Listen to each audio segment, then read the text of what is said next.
You already know this is Pawns Run Boxing, aka Mr. Moonshine himself. Ladies and gentlemen, you already know this Thursday we got boxing, baby. Boxing on a Thursday night. You already know the zone. Jojo Diaz, the main event, Jojo Diaz versus Tevin Farmer. Man, I'm saying like this: these guys do nothing like each other whatsoever. You can tell Jojo Diaz hate this man's guts. I know hate is a strong word, but I think that he asked for this fight. He'd been asking for this fight, man. And when a fighter wants asking for his promoters, no, I don't want no other fight. I want this fight, and that's it. You know he sees something in Tevin Farmer where he could take advantage. He could beat him up. I don't know, but in the end of the day, let's go with the prediction. Now, of course, it's going to be a good card. First and foremost, it's going to be a good card. We got Demetrius Andrade, who I regard the most voted fighter in the sport of boxing, versus Luke Keeler. Also, we got Amanda Serrano, the hard-hitting Amanda Serrano, the knockout artist in women boxing. You already know there's not a lot of knockout artists in women boxing. I think we need to share light in women boxing because, of course, I think we need to share light of the special fighter that brings something different in women boxing that we don't see often. Amanda Serrano got that. Stay tuned to her. Of course, the whole card is great. It's gonna be entertaining. Of course, the YouTubers, Gal, Paul, is gonna be good, entertaining. They had a good entertaining turnout the last time where Paul's brother was fighting KSI. At the end of the day, forget about that. Forget about that right now. This is about the prediction between Jojo Diaz versus Tevin Farmer. Look, in their last couple fights.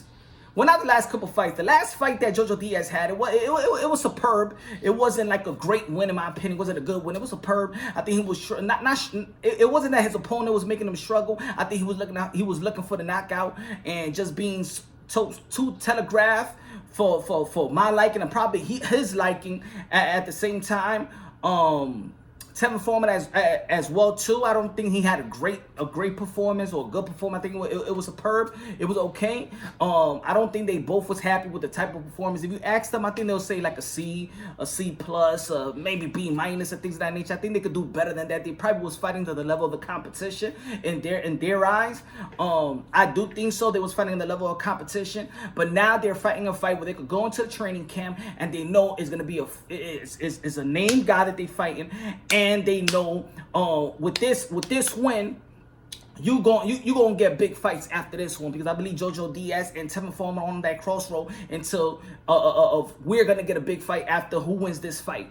Now Jojo Diaz, which he got fights with like if he's walking on mud. You know, he's flat-footed. And at the end of the day, man, he wants to brawl. He wants to get to the inside. He likes that inside toe-to-toe fighting. And Tevin Farmer, which is limited in knockout power, he doesn't have a lot of knockout power. So I believe in this fight that Jojo Diaz, he's gonna pressure Tevin Farmer. He's gonna come, and he's gonna take a lot of risks. The only thing with Jojo Diaz that he doesn't hit you with the 4 or 5 punch combination. He does go to the body. He does hit you at least 3 combo combination, but he stayed with the 1-2. Throws a lot of single shots, especially in the last fight. I hope he switched that up. Tevin Farmer is a high volume puncher. He throws a lot, yet very, very limited in power, and everybody knows that. And I think Jojo Diaz knows that. Look, I'm gonna go win. I'm gonna go fist the cuff, and I'm just going inside, and I'm gonna put the pressure up. Jojo Diaz does a good job in cutting off the ring as well, and I believe that in this fight, if he makes the little adjustments that he could have learned from the Gary Russell Jr. fight, meaning Jojo Diaz, which I believe that Gary Russell Jr. hit him with everything in the kitchen sink, threw him everything at every speed, at every power. He took it all, and he got even stronger in the later rounds in that fight, which I believe probably knocked down what was it? I think it was the 11th round, 10th round. I forgot where the referee called a slip on Gary Russell Jr. I believe he was hurting Gary Russell Jr. in the later rounds. Body shots, hit him with a couple of hooks and things of that nature. You already know it was southpaw versus southpaw. Tevin Farmer last opponent, I believe it was a southpaw too. I think this was a good preparation for Tevin Farmer to fight another southpaw, Jojo Diaz, his last fight. But again, I do think that Jojo Diaz is going to put up a pressure and is going to be more effective than the pressure he was putting in Gary Russell Jr. Because at least Gary Russell Jr., we all know he got that power and speed. And Tevin Farmer does got that speed, but very limited in that type of power. And I do believe within time, if he makes an adjustment, the pressure, I don't know if Tevin Farmer is going to be able to stay away and stay on the outside, which I think that's his best bet, is to stay on the outside, make it a boring boxing bout. You know, it got to be a bout that when the crowd's saying boo, boo, boo, I think he cannot get into a war with Jojo Diaz, even though that he could get into those type of fights. I see him in spurts getting in those type of fights, but I do not see him hurting his opponent. I do not see him hurting Jojo Diaz. I think Jojo Diaz is going to get the best out of him because that's his style of fight. He's flat-footed, so when you go into a fight flat-footed with Jojo Diaz, Tevin Farmer, I don't think that would be a good idea, but we could see that happening in certain spots, just so we can mix it around, so he can mix it up and keep Jojo Diaz guessing the in and out game. I do think that Tevin Farmer got to stay in the outside, use his jab to the body, keep him at bay, you know, hit him with straight right, straight left, jab to the body, keep him out, and also don't let him reset. Or make him reset. Matter of fact, I'm sorry. Make him reset. Don't make him feel comfortable and things of that nature. I think Tevin Farmer could do that. I don't think that he's gonna keep him off of him. And that's where it kind of gets a little, you know, hard.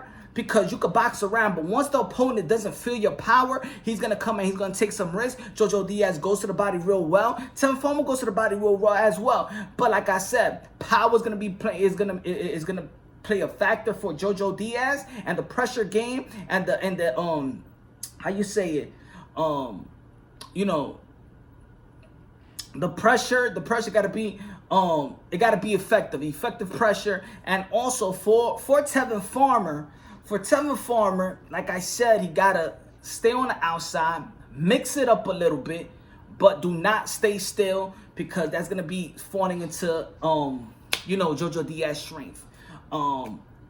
High volume punches, I believe that's going to go with Tevin Farmer. I think he could outbox Jojo Diaz. I think he could go to a decision. At the end of the day, I don't think that Tevin Farmer is going to neutralize Jojo Diaz. In my opinion, I think Jojo Diaz is going to keep coming. Good preparation. I think he could learn from a lot from the Gary Wilson Jr. fight. I got Jojo Diaz winning a majority decision. That's my prediction. Jojo Diaz winning a majority decision. Again, I could be wrong. And at the end of the day, you let me know. Leave it in the comment box what you think about this fight. Who's going to win this fight? I think Tevin Farmer is the favorite to win this fight. I don't see a knockout. I don't see a stoppage from Tevin Farmer. All I see is going to decision. Now, if I see Tevin Farmer, the best way I think I see him going to the decision is being a high volume puncher. It's the keeping the punch counts up, because I do believe that this type of fight is probably inevitable that's going to a decision. But I do feel like Jojo Diaz, they both seasoned fighters. They've been very, very active. Good workouts, good training. Again, their last fight wasn't all that impressive, but now if they fight to the level of the competition, we're gonna see some good fight, a good war. I think it's gonna happen. I think Jojo Diaz is going to get the best out of him if it's going to be a war. So, in the end of the day, man, I got Jojo Diaz as my prediction to win the fight, majority decision. I know he's the underdog. I know Tevin Farmer is the favorite, but that's my prediction. Let me know what y'all think. Again, it's a 50-50 fight. I won't be surprised if Tevin Farmer wins. I won't be surprised. I'll be surprised if he knocks him out. I'll be surprised if it goes to TKO. I'll be surprised. So, I'll be the first one to be like, hey, man, kudos, man. At the end of the day, leave your prediction in the comment box. Let's chop it up. Let me know what you feel. Let me know how you think, who's going to win. Let me know if I'm wrong. Let me know if you think I'm wrong. At the end of the day, this is Punch Drunk Boxing. You already know, man. Subscribe to the channel. Hit the like button. I'm going to go live tomorrow. We're going to be chopping it up. You already know. If you subscribe to the channel, you already know, man. It's Thursday, so it's happy hour Thursday. We're going to be moonshining. Get your drinks up. Let me know what you're drinking tomorrow, or what you eating, or you're sober tomorrow. Hey, man, I'm good with the sober life, too. At the end of the day, man, you already know, man. Subscribe. Hit the like button. Show support to your boy. On to the next.